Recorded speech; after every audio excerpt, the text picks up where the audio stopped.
Is that true? Yes, to land this. Mr. Walter Gretzky. How are you, sir? Oh, I'm fine. I'm still standing beside you. Wow. Take two. I'll just go ahead and pinch me. Go on now. They're craft when 48-foot wooden schooners, the traditional kind.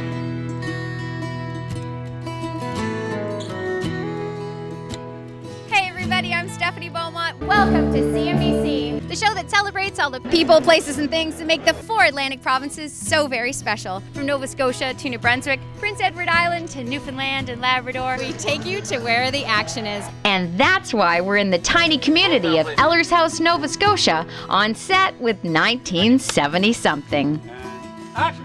Over the course of the next half hour, we'll take you behind the scenes of this new feature film. We'll get you the inside scoop on everything from the moving script to the cool plans for release. And naturally, we'll chat with the stars. I'm being interviewed. Yes, Alan Harko. My God. Well.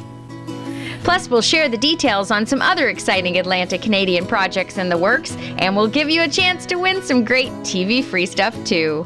With all that ahead, let's dive right in, starting with the premise for the movie.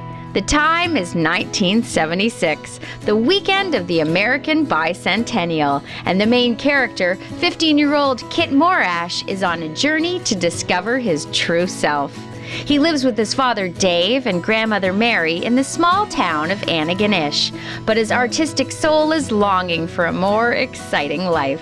Together with his girlfriend Alice, they set off to Sydney to see Kit's mysterious and glamorous mother Laura. When they arrive, things aren't exactly what they'd hoped for, and the journey to get there was more than they'd ever imagined. Written by proud Cape Breton native, the award-winning and acclaimed Daniel McIver, 1970-something is a tender tale of love and family and self-discovery. And while we're on the subject of screenplay, we'll let the film's director, Mega Award-winning Bruce McDonald, tell us why he first signed on to helm the project. The great Daniel McIver, our screenwriter. Daniel and I have worked together on a couple of projects, many projects actually. And he's like family, so it's when there's something new from Daniel, I show up. Now, does he, because he's not here, not 9 times out of 10 the screenwriter isn't necessarily on set, but there must be, as you said, sort of a trust there, an inherent trust, yes? Do you think? Yeah, I talk to Daniel every day. Do you? It's killing him that he's not here. He's out in Alberta doing something, but we spent a lot of time together on the script. He was with us every step of the way as we cast the picture and we discussed Great cast. the casting. Oh yeah, no, and we couldn't be more thrilled. Yeah. So he's been a big part of getting ready in the pre-production, and unfortunately for timing for him, he wasn't allowed to be here because of a prior commitment. But we keep him in the loop every day. We send him pictures and we talk to him on the phone and the cast talk to him. Because it is like a baby that he's just oh sort of yeah, sending yeah, off, no, right? it's a big deal for him. So much of a wonderful story are brilliant characters. So let's circle back now so we can talk about casting. The film's leading roles of Kit and Alice are played by young Canadian talents Dylan Authors and Julia Sarah Stone. NL greats Alan Harko and Kathy Jones will play Kit's dad Dave and grandmother Mary. And in the role of Kit's mom, House of Cards star Molly Parker. Like many productions, 1970-something was filmed out of sequence, so scenes with Ms. Parker and Cape Breton have already been filmed. And we'll have our chats with the other actors in just a bit, but more now with director Bruce McDonald on how those roles were cast. I'd worked with Dylan before, so I knew him from other things, and Julia I had met in person, during the casting process. Are you like Kreskin then? Did you just know they hit it off? Well, I don't know. I mean, just, you hope. You never know for sure. But having met them both and talked to them about this and that, I had a feeling that their energies would at least be simpatico, and whether that translated into chemistry, that's something kind of that the camera decides. The camera is there's something that happens with certain people on camera that and between each other, Yes. absolutely, for the chemistry to happen. So it's a bit of a kind of a triangulation that's happened. But they're they're fantastic. They're real naturals, and they're playing it very honestly with great heart and emotion. So it's a delight to have them, and then surrounded by all these all these killers. So it's good. I love it. You're fortunate. Yeah. Fortunate is an understatement when you consider Kathy Jones is on your call sheet. From her hilarious work on the Newfoundland production of Codco to her now 23rd season with the CBC smash This Hour is 22 Minutes, the St. John's native has been delighting TV audiences for decades. She's done so on the big screen too. And then there's the stage, where she's always been a hit. And that most certainly goes for her most recent work, the one-woman show, Stranger to Hard Work. What an honor to finally have a chance to chat. You never stop, right? You never stop. Yes, I stop. No, you don't. Oh no, I'm a major stopper. You're on stage, you're on TV, you're shooting that's features. Good. That's good. No, in some ways I don't stop, but my new one-woman show is called Stranger to Hard Work because I really felt like I was being lazy. Come on. You've done theater, TV, films. Which do you like? Because there is a different pace to it, right? And there's a different responsibility as an actor. And I don't think I've done the thing that I don't think I've creatively. I don't think I've really sort of like run through the ribbon myself. But Codco, when we would do shows on stage with all different funny comedians, making the audience, choke. When I did Stranger to Hard Work, it reminded me of Codco because one night we had Muriel Ryan in the front row, and she's actually, I was thinking, I better get her some water. And that's the fun. That's fun. That instant. Yeah. And the other day in Moncton, I thought, I want to do this. I was backstage thinking, okay, I want to do this, which is great. But 22 minutes, you kind of have a blend of it, right? Because you're doing the skits great. and then when you get to do the live sketches for the audience, it's wonderful. And, just the writing is so good, the team is so sharp there that I get to do so many fun things. Yeah. And it's always been just a wonderful home for me. But I think, I can't say which is the most fun. I'm pretty happy. I was actually giving thanks when I was coming down the road today that I have this kind of wonder, because I'm an Aries. Me too. Yeah. Yeah. And you wake up in the morning and you think, wait a minute, do I get to be on Earth? You know what I mean? Yes, I do. I'm an It's Aries. It's annoying in guy Aries, but female Aries can handle it. Right. They can get away with it. But when you You've have... always got a million things going on. Yeah, Right? right? And you're just thinking like, what's this? Oh, coffee? What do we drink this, huh? It's like Aries just got to Earth every day. And it's like, I just go, what? This is... And as you get older, you think, I haven't got much more of this left. This is awesome, So I'm pretty happy. I hate to ask somebody who's got 900 balls in the air what's next, but is there anything else that we should talk about now? Because this show is going to come out like in November, and then invariably there's going to be like 3 other Kathy Jones projects I'm not going to know about. It's so wonderful for you to think that. so it goes back to my theory. I have a theory called one more thing. Okay. And it's like, you think, I'm a terrible parent. No, you don't have to be a completely different parent. You just have to do one more thing. Read one book, go to the park now. One more thing. And so like I've done one more thing, which is one woman show. And people think, I'm busy Kathy Jones. It's wonderful. But to me, you've always been working it. No, I've really spent summers and summers rolling around my lake, looking at the sky, saying, that looks like a horse. You can find her extended interview with Kathy Jones on CNBC.com. And coming up later in the show, we'll play a long overdue rapid-fire round of Insights in 10. Now, you might have known this isn't the first time 2 native Newfoundlanders like Jones and Hocko have worked together. If you're a fan of Republic of Doyle, you'll remember Kathy played Janet Chafe way back in the first season. It was in episode 108, The Telltale Safe to be exact. This is, however, the first time Alan Hocko has shared the screen with Dylan Authors, and it's the first time he's been cast in the role of the dad. First time I played a legitimate father. Right. It's cool. Okay. And Dylan is like taller than me, so it's weird. Is that true? Yeah. Will you Well, be he's on wearing- an apple crate? He's wearing he's wearing these big platform shoes, so he's not actually taller than me, but in the scene. So it's like I always wonder what that would be like if you're a father and your son grows taller than you, and you're like, now you listen to me here. You stay in that house. Where are you going?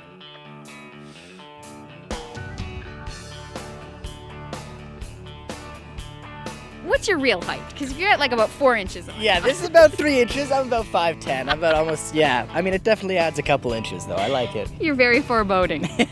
We'll have plenty more with Dylan Authors and Alan Hocko coming up later in the show. Plus, we'll chat with producer Mark Allman about bringing 1970-something to the big screen. And coming up after the break, the young lady who plays Alice, Julia Sarah Stone. Now, you're from way out west. Am I right about that? Vancouver. Okay, and what do you like about the East so far? Have you had any time to enjoy it? I have actually. On the first couple of days, we got to drive all around Nova Scotia, and it's just so beautiful. I was blown away. Welcome back to CMB Scene. We're in Eller's House, Nova Scotia, where the cast and crew of 1970-something are working their magic. With locations throughout the province, including Cape Breton, the team is hunkered down here today in the valley to shoot the interior and exterior scenes of the family home set in the summer of 1976. Now that's 2 decades before the 2 leads of the film were even on the planet. But one look at their on-screen roles to date, and you'd think they were old pros. Julia Sarah Stone's work includes everything from features like the kid hit Vampire Dog to the riveting TV series The Killing. And in 2014, she was presented with the TIFF Rising Star Award. How are you? I'm good. How are you? Or how are you now? That's what we say around here. You're still good. Yeah, Okay. I'm great. All right, now let's talk about this movie because you're Alice, right? Yes. Give us just like a hint about her character because she seems like she's pretty cool and she's got her game on, right? Yes. I feel like I'd be friends with Alice. Yeah. Yeah, she's kind of just, she's got this really confident, kind of scrappy sort of demeanor, but she's got a lot of insecurities. And so, yeah, she really It's comes that into age her though own. too, right? Yeah, it's a coming of age. It's a coming of age. Yeah. For both of them. You probably have like the weight of the dialogue, yourself and Dylan. Is that correct? Yes. How are you at memorizing? Well, I've actually read the script many, many times. Okay. In many different ways. I've read it out loud. I've skimmed it. I've Is that your process or just? I like to get very, very familiar with the script because every time I read it, especially this script is so beautifully written. Every single time I read it, I find something that I didn't find in before.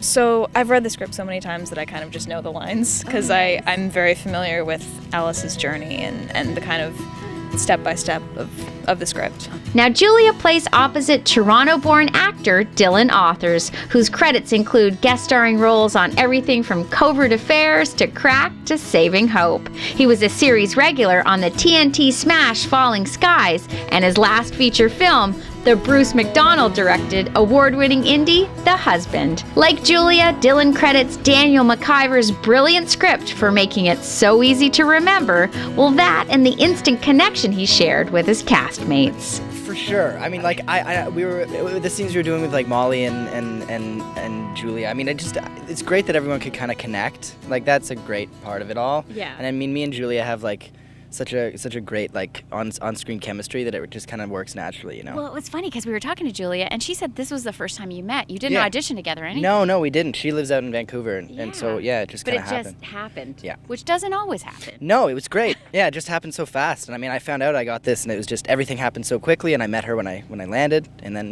could have gone any way, but we were just really glad I went this way. Yeah, can you imagine? Yeah. I'm not wrong in that this is your first leading role. Yes, no, that is my first leading role.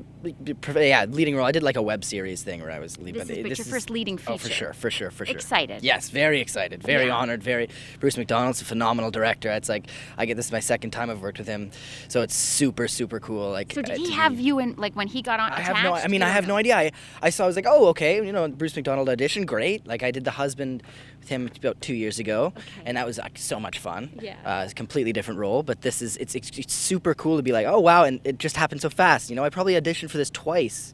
Didn't, I was very hopeful, but I didn't know anything, and it just kind of happened. Serendipitous. Yeah. Oh, for sure. Right? Yeah. It just kind of, it happened in a flow, and the whole thing it was pushed a little bit, the whole tax credit issue and everything over here. So, I mean, it had happened so quickly, and it just kind of flowed in, and I'm so glad it did, because I've been having like a great time out here, for sure. Still ahead on CMB Scene, we'll catch up to producer Mark Allman and hear the cool plans for the release of 1970-something. Plus, we'll give you a chance to win another Nova Scotia-made feature film before it's ever ever released to DVD. Speaking of releases, we're less than a month away from one of the biggest of the year. The Hunger Games Mockingjay Part 2 opens wide November 20th when all weapons will be turned on President Snow, played ever so brilliantly by New Brunswick native Donald Sutherland. This is the final film in the blockbuster franchise that's already grossed $2.2 billion at the global box office, and Lionsgate is anticipating this will be their biggest opening yet. The St. John's Sun and his son Kiefer walked the TIFF red carpet in support of their first ever co-starring film, the dramatic western Forsaken. Well, Momentum Pictures acquired the North American distribution rights to the John Cassar-directed movie, and now it's set to hit theaters February 16th, 2016. Well, Donald and Kiefer Sutherland have me thinking of another East Coast father and son team. From Newfoundland and Labrador, Joel Thomas Hines and son Percy Hines White. I mean, those two blew us away in their co-starring award-winning film, Cast No Shadow. So get this. Percy, as it turns out, will be co-starring with Donald Sutherland in his upcoming feature, Milton's Secret. It's based on the Eckhart Tolle Robert Friedman book of the same name. It's shot in Ontario this fall, and it's due to hit theaters next year. As for Percy's dad, Joel, he's officially joined the Season 4 cast of the Tatiana Maslany smash, Orphan Black. Mr. Hines will play Dizzy, an edgy, self-reliant hacker who doesn't conform to group mentality. It sounds like trouble, but we know Joel's got a real knack for stirring it up, as displayed over the many seasons he guest starred on Republic of Doyle.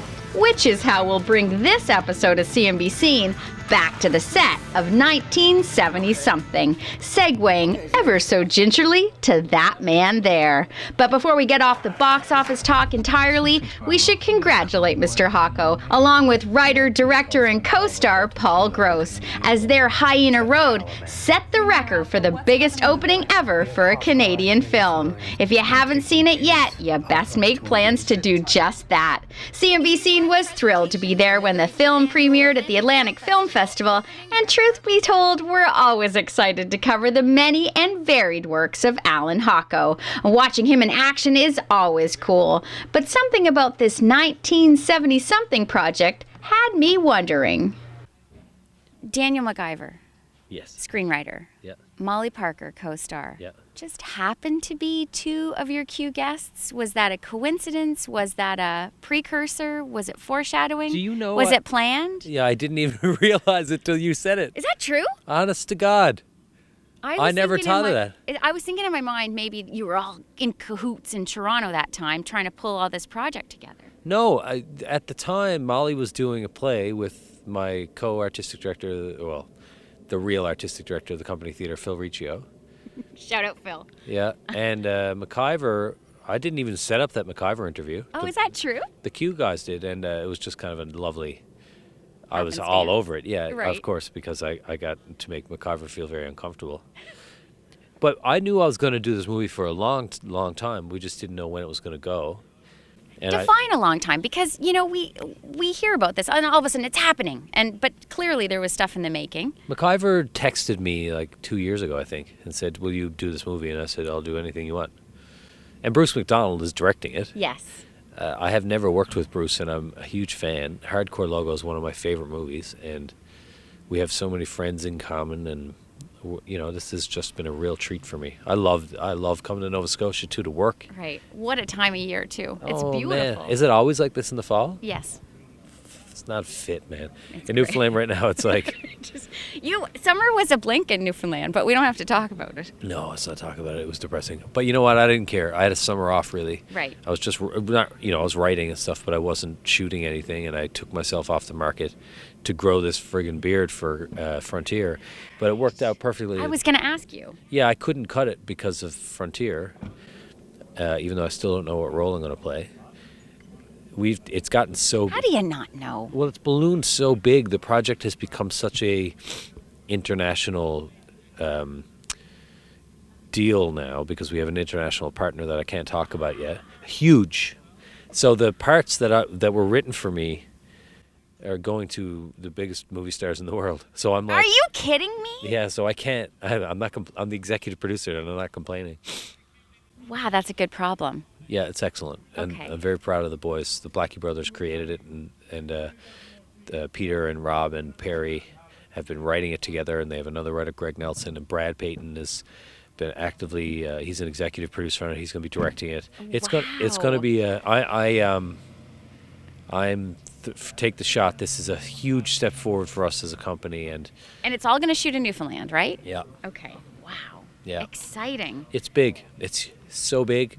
It's so big. Okay. Yeah. And now we're on a small feature, so small that the man actually lifted this sofa into place for us. But I got to believe that you don't mind that at all because you're in the action. You're not just the hair and teeth, as they say, right? Because, Well, luckily, no, my hair and my teeth. No, I wonder though, seriously, because we've talked about you sort of, with Doyle, you did it all. Literally, it was out of control. And then you went, to Book of Negroes, where you were literally, you'd show up on set knowing your lines. Yeah. So. Well, I feel like a low. This is an extremely low budget movie, and it's a passion thing that we're doing.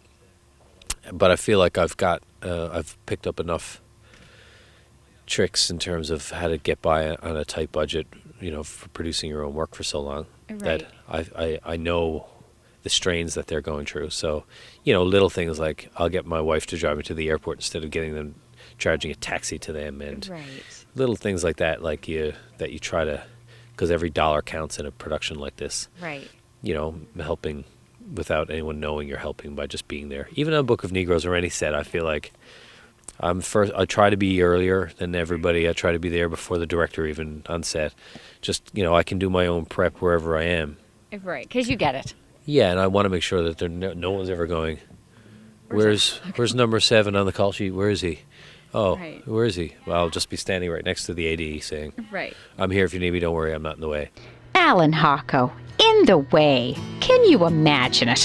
He does, however, put me in the mood for an East Coast love story. Head to cnbc.com and you'll find a lovely list of romantic films made right here in Atlantic Canada. Oh look, there's an Alan Hocko movie. Love and Savagery is so good. So is The Grand Seduction, and Kathy Jones co-starred in that one. You'll find links to our features on those films and links for online viewing too. One of the movies on our list is a sweet romantic comedy filmed right here in Nova Scotia. It's available now through iTunes, but come this December, it'll be released on DVD too. And now's your chance to win a copy of Relative Happiness on DVD before you can buy it. All you need to do is tell us the name of the father and son duo whose film Forsaken marked the first time they've ever starred in a movie together. Once you know it, hit the website at cnbc.com, click on the TV Free Stuff button, and submit your answer. Good luck to ya, and we'll be right back with an all-new Insights in 10 starring Kathy Jones.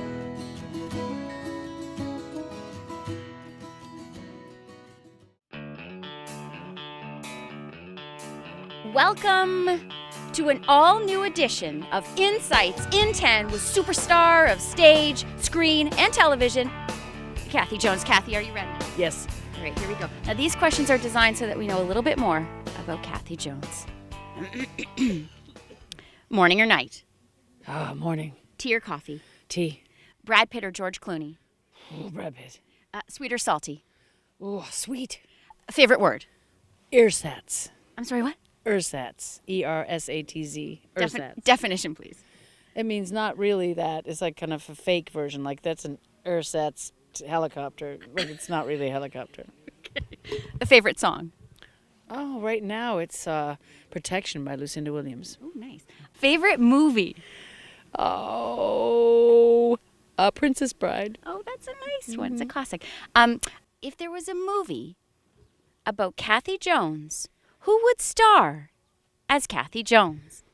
Ooh, who would be me? I would try to get myself to play it if I was available. You'd have your people call your people. Is that right? I'd see if I was around. Yeah, but Right. no. Let me see. I've found people over the years when I was thinking about doing something about me when I was younger, but right now, like, I haven't seen anybody that would play me. You know who I love is Meredith McNeil. She's just dropping into our show right now, and she doesn't look like me really, but she's such a sweet, crazy actress. I love her. Yeah. She's just doing like little bits for us right now, but man, I loved playing with her when she was on our show for a while. She's such a goof. Nice. So Meredith McNeil. Meredith McNeil. And who would play your romantic lead? Well, let's see. You mean anybody? Yes. Oh, Jeff Bridges. I have land in the country and I want to sell all 4 other pieces to Jim Carrey, Jeff Bridges, 4 people. Who else? Oh, Alec Baldwin. Right. Alec Baldwin. He's so funny. Yeah. I know he has a bit of a temper. Well, don't we all? What can you do? I don't go for alcoholics or drug addicts. I go for people with a bad temper. And now you know a little bit more about Kathy Jones. Well, our time on the set of 1970-something is winding down, but we've just got to talk to Mark Allman. Not only is he the film's producer, but he's also the co-chair of Screen Nova Scotia. Now, Mark Allman, just bottom line it for us, because there's a lot of people that see the name producer or title producer and go, what do you do? Like, what's your role? What don't I do? Yeah. For me, a producer is the entrepreneur. Okay. A person who sort of like helps to assemble the team and put together the financing and it really stays with the project from, early days, like often from the conception right through to the very end when, the film has to get out there and be seen by people. Okay, wow. So literally everything. Yeah, literally. But you've got a team in place, like you said. You're collecting the team players, and then they do their smaller sort of departmental things. Totally, absolutely. It's one of those things where you really have to build a strong team and trust in them. And with this particular production, 1970-something, I think we have a extraordinary team, a mixture of seasoned veterans and amazing up and comers. So I'm really proud of them. You've worked on sort of everything, and we just ran into each other at the Atlantic Film Festival. Mm-hmm. What's exciting for you right now, looking at this year and the next year? Is what when you go home at night and you go, oh my gosh, I can't wait to. What's the answer to that? Well, I think I'm really excited for the future. It's been, this is and that's quite a statement because we've, our whole community's gone through such a trying time. But at the same time, part of me is so amazed at how our community came together to, deal with these setbacks from the government, and also to try and constructively work with government to solve some of these problems. Right. And so my feeling is that we're going to get through this difficult year, right. And in the future, I think we're going to see a really vibrant industry here. Right. Because creatively, everybody's mind is still working, right? Everybody's got all kinds of stuff on the go. Yeah, absolutely. So there's lots. That's one of the strengths we have here in Nova Scotia is that 80% of the film and TV that we produce is indigenous. It's coming from local producers, or they have a major stake in the project. It's not just some Hollywood project that's coming, visiting, shooting, and then disappearing. We have a lot of stuff. Which we don't mind. No. Don't get me wrong, it's great. but at the same time, it's also great that we're telling our own stories. That's right. And I think we can be very proud of that. Yeah. Well, very good. Well, we're looking forward to this. Now, as the producer, you could probably tell me the exact date it's going to be in theaters, right? Well, actually, I'm really excited about the release plan for this film. Okay. Our hope is to release it in September of 2016. Okay. And right now we're working on a plan to, we're going to just sidestep the theaters. Oh. And we're going to screen the movie in a series of outdoor screenings all across the country. Are you for real? Yeah, we're just gonna that's so exciting. I think I'm so excited. Whether it's on a high rise in Toronto or it's in Stanley Park. Can we do drive-in theaters maybe? That's what I was thinking. In fact, we have this idea. We would like to try and set up in Chester maybe have a screening and people could go up in their boats and watch the movie that way. And those are some of the ideas we're coming up with. Yes. And meanwhile, it would be keep me posted. Yes, for sure. I think we have to start looking at doing things differently with independent film, and this is a great way to try and reach audiences. Oh, I love it. Yeah, make it a start. Okay, well now I'm beyond excited. I was excited to be here, but thanks for letting us come on set today. Oh, my pleasure.